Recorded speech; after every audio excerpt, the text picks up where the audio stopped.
Hello everyone and happy Friday. My name is Braeden Anderson. Welcome to this week's Securities Docket update. For our first story, the SEC has officially closed its investigation against Gemini, the crypto exchange. But Gemini co-founder Cameron Winklevoss isn't letting the matter rest.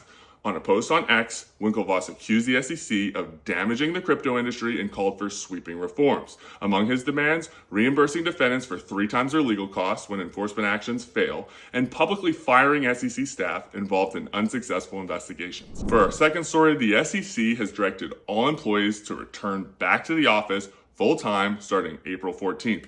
This decision follows a broader mandate for federal employees to return back to the office, an initiative to cut costs and reduce government headcounts.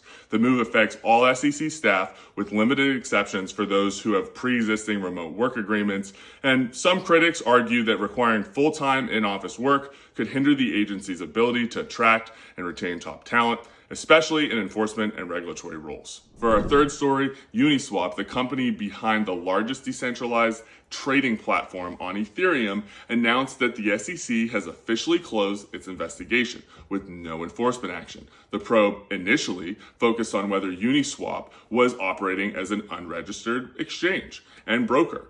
And the SEC had even issued a Wells notice earlier this year, signaling potential legal action, but now the case is over.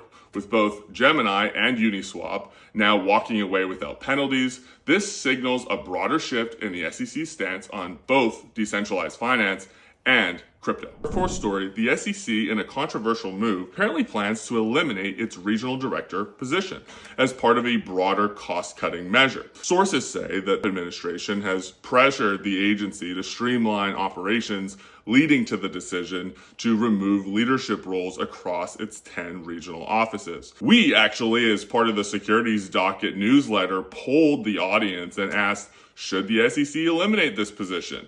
And a resounding 83.5% said no. So is this the right move? Will it weaken the agency's ability to police markets?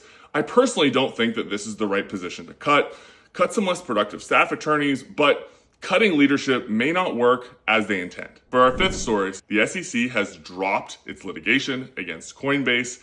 This case, which has been ongoing for years, centered around Coinbase's alleged operation as an unregistered securities exchange. In a statement, Coinbase's chief legal officer revealed that the company has spent nearly $50 million on legal fees fighting the case, and if finalized, this would represent a major retreat by the SEC and certainly continues to signal a broader shift in how regulators approach crypto.